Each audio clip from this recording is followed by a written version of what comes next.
It seems today that all you see are Family Guy ripoffs and even worse TV, because when it comes down to creating something new, they just want more Family Guy, because luckily there's a Family Gal. Another Family Guy clone, I've already covered like 6 or 7, it's just a little bit too much and they're all just trash.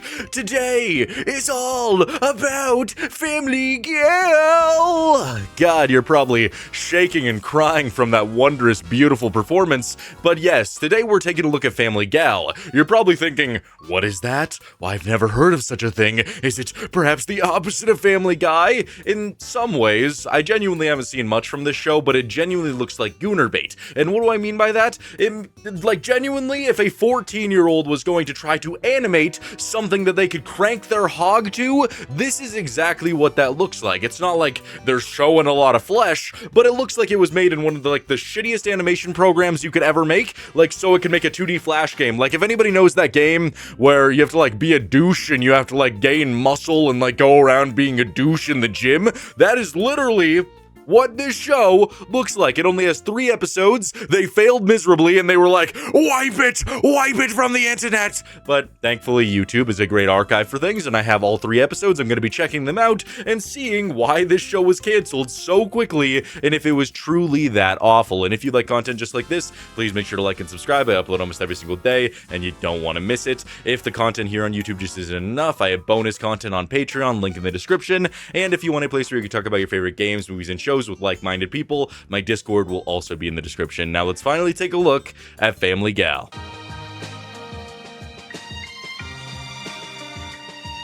This show is so unbelievably awful that it's actually kind of funny.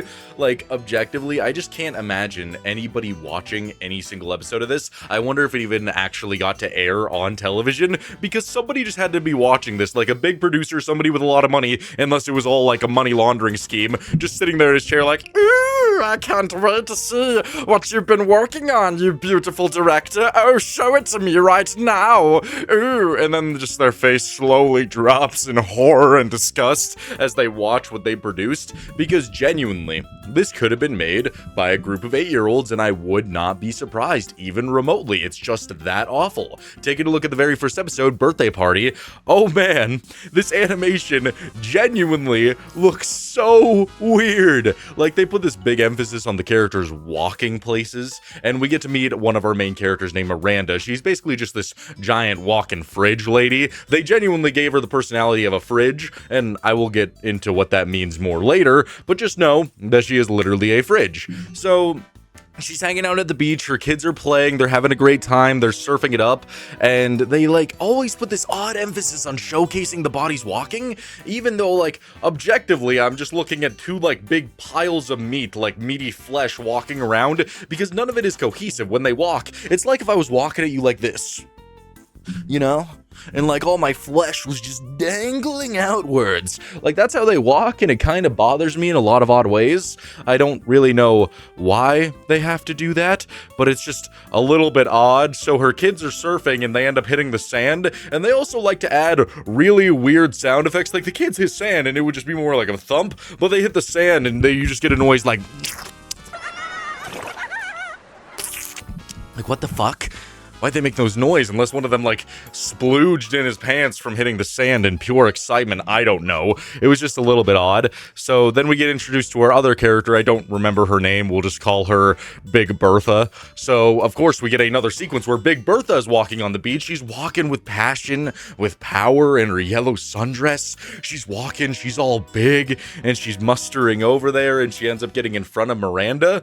And she's standing blocking the sun, and that's when I got introduced to the voice acting, and oh my god, it's just, I can't tell if they're foreign or if the writing is just that bad, but she's like, what are you doing in front of me? Are you in Eclipse? Howdy, young lady. Howdy yourself. Are you Eclipse by any chance? No, I'm Suzanne. Friends call me Suzu. a Uniclips? And Big Bertha looks at her like, no, my name is Susan. I remember her name now. And Susan's just like, no, my name is Susan. And she's like, why are you standing in front of the sun? Why don't you just lay down? So they lay down, and I felt this odd sensual tension between them, like something was gonna happen. And I do learn that, she seems to be more into women. She's a little bit lesbian. Good for her. But they put such a weird, emphasis on it that it was just so odd, where fucking Miranda's just sitting there and she's just biting her lips at this woman who genuinely looks like she probably has 7 grandchildren. Big Bertha's got that gray hair, that big body. She was definitely just plopping them out a second ago. I wouldn't be surprised if she was straight out of the hospital and was looking for something new to give her an egg. I wouldn't be surprised if she tried to steal one of Miranda's eggs. That was the vibe she was giving me. But they're sitting there and just fucking... It's so weird. There's this odd sexual tension between them, and then Susan looks at her kids, and one is white, and one is black. And Susan just has the audacity to be like, so your children, one is like that, and one is like that. They're different. You no birth them.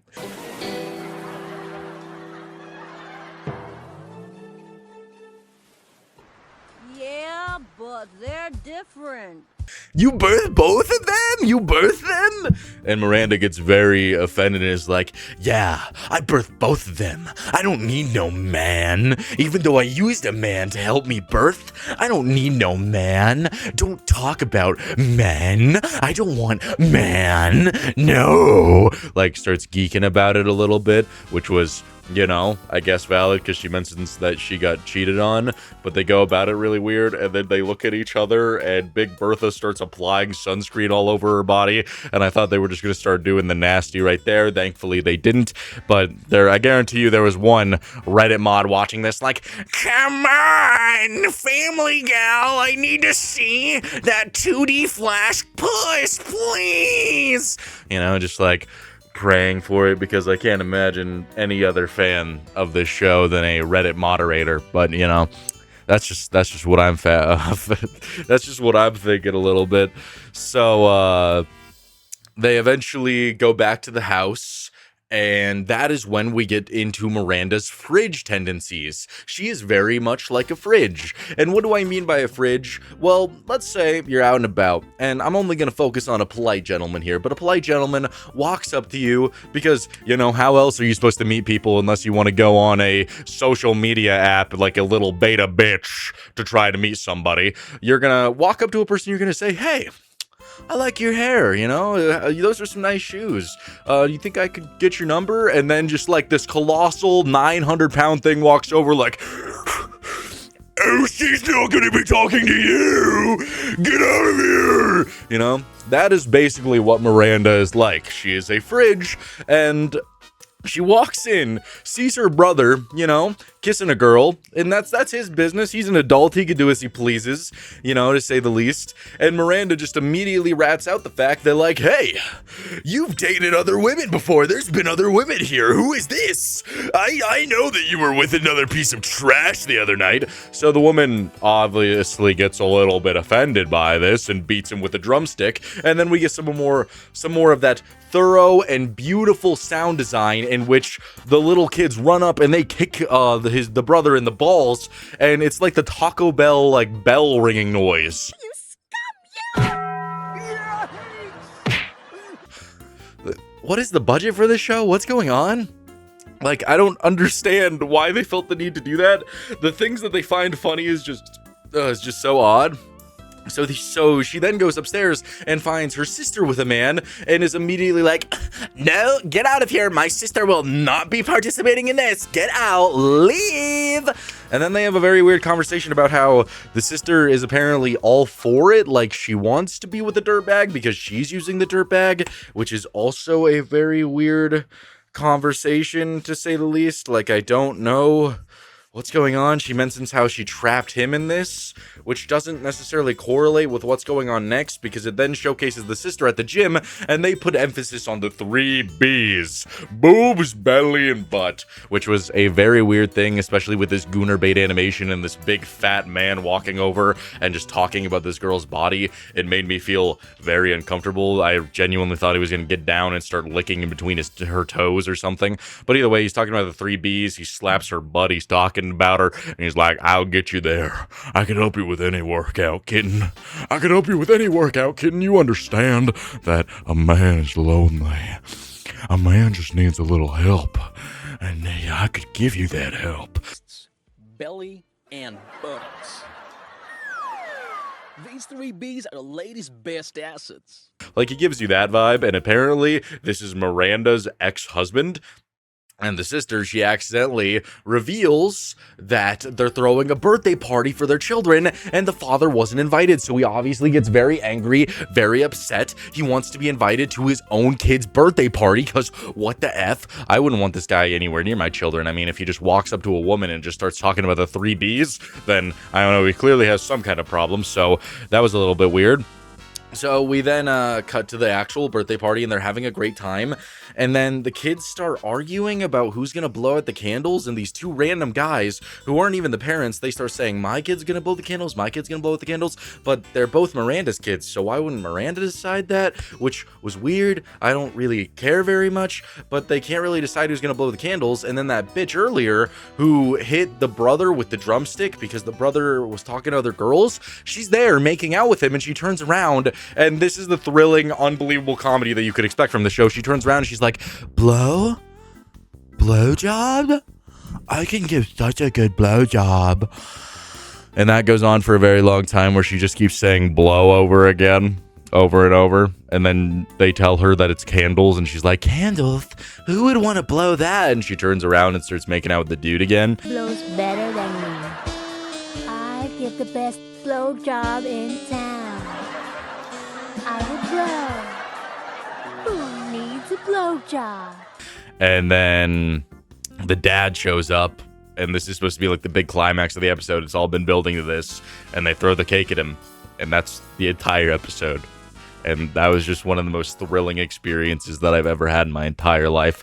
I can't believe I went my whole life without watching Family Gal. It has been out for almost 4 years, and I am truly missing out. I really don't understand how this could possibly be a TV show. I would honestly understand if this was like something buried in YouTube archives from like 11 years ago, because it genuinely seems like that. I'd feel like this had to be a money laundering scheme in some way. If they spent any more than, I don't know, $27 per episode, then I don't know what they were doing, because this is just unbelievably awful. This is something a college kid could make while he's just high off that za, and he's just slorking down so much Adderall that he doesn't know where he is anymore, and he's just like, the project's due tomorrow, I gotta make something. Like, that's genuinely what this is, and I don't understand it. If I was to rate this episode 1 to 10, I would give it a 1 out of 10, because I don't even know. I don't know how this could be made. I can't believe there's 2 more episodes. I can't believe you could finish the first episode and then be like, yes, I need more.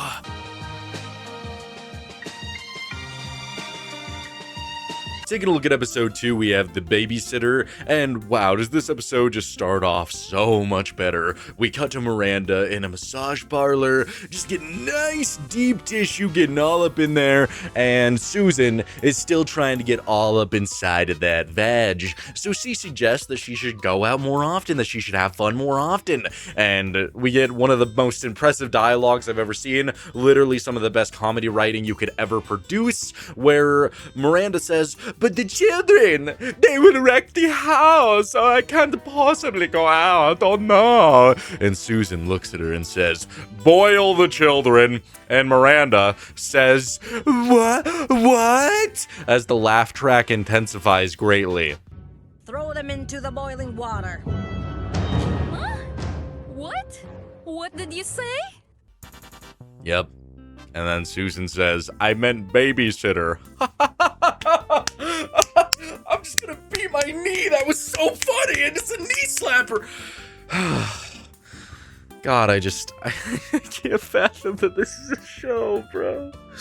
So we then cut to Miranda being at home with her kids, and she yells at them for fighting each other. And then the babysitter named Tanya shows up, and she acts like she's all prim and proper until Miranda leaves. And I don't know what it is about babysitters where just like the second anybody leaves, they're just like, oh, let me get off these stupid clothes. I can't look good. Oh, I have to get semi-naked in front of these children. Oh, I'm a babysitter. Ah, you know, it's just a little bit weird to say the least. And then of course she invites a nice big man over to help with her desires for big men, you could say. So she locks the kids in the room, and then she's with the big man, just passionately making out with that guy. So, you know, good for her, I guess. So we then cut to Moses, who is Miranda's brother, at the bar with the same girl from the first episode, and they're having one of the most beautiful, intuitive conversations I've ever seen between two people. Like, genuinely, the passion, the love, the connection is there, where Moses is sitting there like, you know who else likes balls? I'm talking about football, soccer balls, basketballs, maybe even a tennis ball. But all you talk about is about the ball games. Football, basketball, volleyball. You got nothing else to talk. Always balls. You know, they're just talking about balls, and then the girl's all like, really? You like balls? Like, but I'm like, are you sure you play balls? Like, you trying to be some kind of Casanova? You trying to be some kind of big man, big ballin' balls? Like, you trying to play a game with balls? Like, if you have a venue, we could play a ball game. And you probably think I'm being a little bit obnoxious, but this is genuinely how they were talking to each other, like, for a solid, 2 minutes. It was just a lot of ball talk about playing with balls, doing things with balls, just loving them balls, and just getting, dirty and nasty with it. So they eventually decided they want to go back to the house, but that's where the babysitter is, and she's messing and fooling around with that big man in there. So that sets up some confrontation, and holy shit. Like, after this point, I did not like it anymore, man. I can't. I mean, not that I liked it in the first place. It just got painful to sit through, like abnormally painful. It was just really hard. So, the kids, well, Tanya and the big man are making out in front of children. I still don't understand that trope. Like, oh yes, I'm a babysitter. I'm gonna pose as a babysitter so that I could bring my big fat man in here so that I can make out in front of children. Like, what? Why'd you just go to a park? Why do you need to do it in front of the children? You're not a Minecraft YouTuber. Like, come on. Like, let's be... fuck. Oh, I stubbed my toe. Fuck. Oh. Okay, that's unrelated. But either way, you're not a Minecraft YouTuber. Why do you need to do anything with those children? So, the kids, they start shooting darts into the man's ass, like, repeatedly. And so Tanya, she starts going, I'm gonna burn those children alive! Oh, come here! And starts chasing them, and then the kids shoot a dart in her nose. And I thought it was because of the dart in her nose that she starts going, yay, you children need to stop this right now, bruv, and like, she gets like an accent, and I thought it was because her nose was plugged, but then literally the next sentence she goes back to, so that was a little bit fucking weird. So they get a knock at the door, the doorbell rings, and it turns out that it's Moses, the brother. He's there, and he is so ready to make out with his girl and do all that ball fondling. He's thrilled, he's excited, he's never been more passionate about this. So Tanya has to play it up while the big man is hiding somewhere, and so they start going around, they're having this conversation, and the man is hiding in a fridge at one point. He's just inside that fridge doing fridge things, and then Tanya starts going, oh, my leg! And cue laugh track. Is that really funny? I think it's fucking hilarious. He's hiding in the fridge, and then he has to get up after her big shenanigan where she's faking a leg injury, and then he goes and puts himself under a blanket on the couch. He gets sat on, and cue laugh track again. He got sat on. How are they gonna get out of this stinky pickle? So then the kids, because they hate this big fat man, they grab a needle and they poke his ass through the couch, and he gets up and he's like, ow, ow me ass. And he runs out, and Tanya just also decides to run out with him because she can't be without the dick for very long. So she sprints out of there. And then Miranda gets home, they all get home, and they have a wonderful, thorough conversation about how the babysitter's no more, and the episode ends. Wow, God, that was incredible. I just can't believe that they just know how to write so well. I mean, what did I get there? 2-minute conversations about balls, darts being fired into an ass. Yeah, that was great. That was everything I could ever ask for. Do I even need to rate this show? I think you get the picture. It's 1 out of 10, but like, I don't understand how, like, if this was a YouTube series, I would be perfectly fine with it, but this was on TV. This was like played with ads and commercials and shit. Isn't that just wild?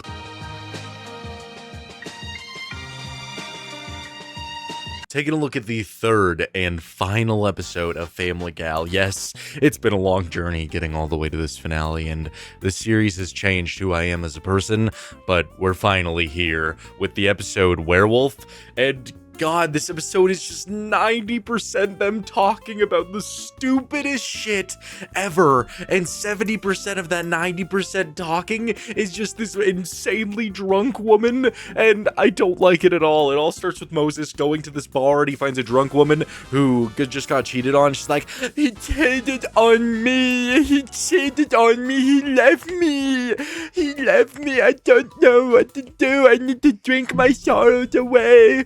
And then she rambles on and on for like a solid, I don't know, 5 minutes about her relationship nonsense, about all of her problems, while Moses is just sitting there like and then there's this one sequence that was very odd to me, because she's sitting there, like, confiding, and it sounds like in between every single sentence, I don't know if there was an audio error or a sound design error, but it sounds like she's just sitting there ripping immense ass in between every single word, and it was kind of bothering me to a whole new degree. He called and explained.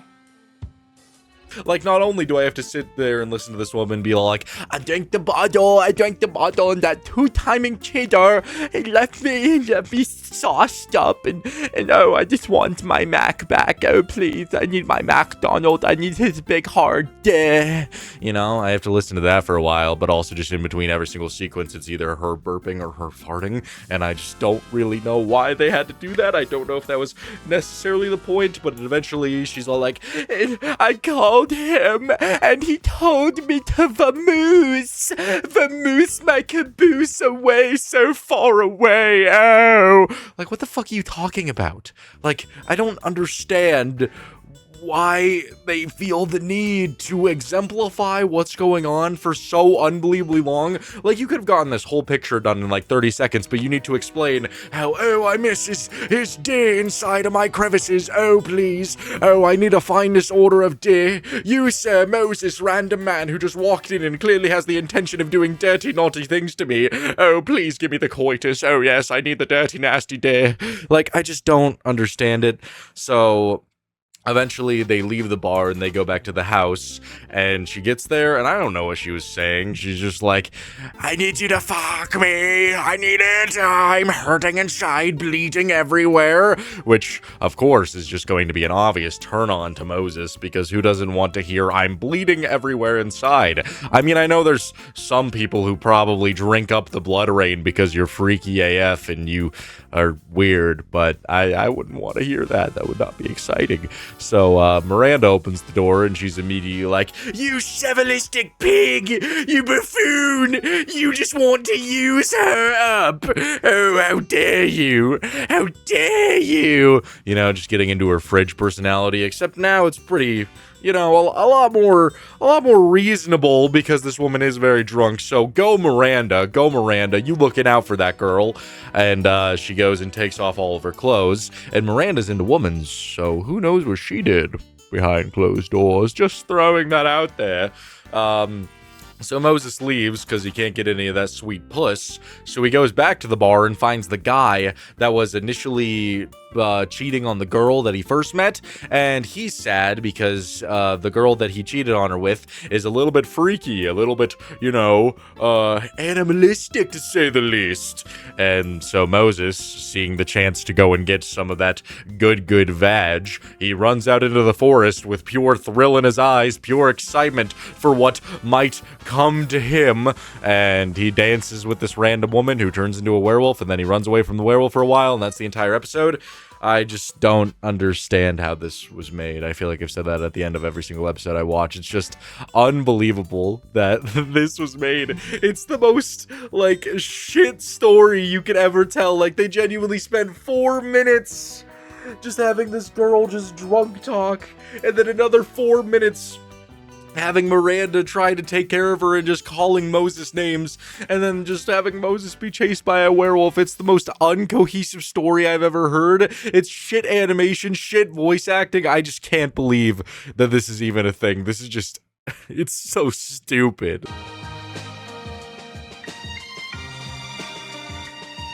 That's pretty much all I gotta say about Family Gal. I mean, you kind of get the picture just from watching me talk about it, how this show works, everything about it. I just don't understand how this could possibly be a show. If this was written by somebody, the only person that I would say would ever be able to write something this clever, this unique, and this amazing, this show has to be written by Amy Schumer. There's just no way that this show is written by anybody else other than Amy Schumer. I refuse to believe it. It is her magnum opus, the pinnacle of creation, everything that you could possibly need within a show. It is right here. Just put that down in the books. Amy Schumer made Family Gal. She knows exactly what she's doing, and she's, if she ever responds to me, she'd probably say, "My vagina," and then everyone in the room would start laughing, just fucking throwing their heads back and forth, because Amy Schumer just knows comedy. She is definitely the only person that could have possibly written this show. Just, there's really nobody else. I hope you guys enjoyed this video. If you did, please make sure to like and subscribe. I upload almost every single day. So far, it has been pretty much every single day almost, except for that week I was banned. I'm planning on going on like a 20-day upload streak, maybe more, we'll see. So yeah, lots of good stuff on the way. Gonna be streaming tonight if you're watching this the day of, so you don't want to miss that. I'll see you guys in the next one. Bye.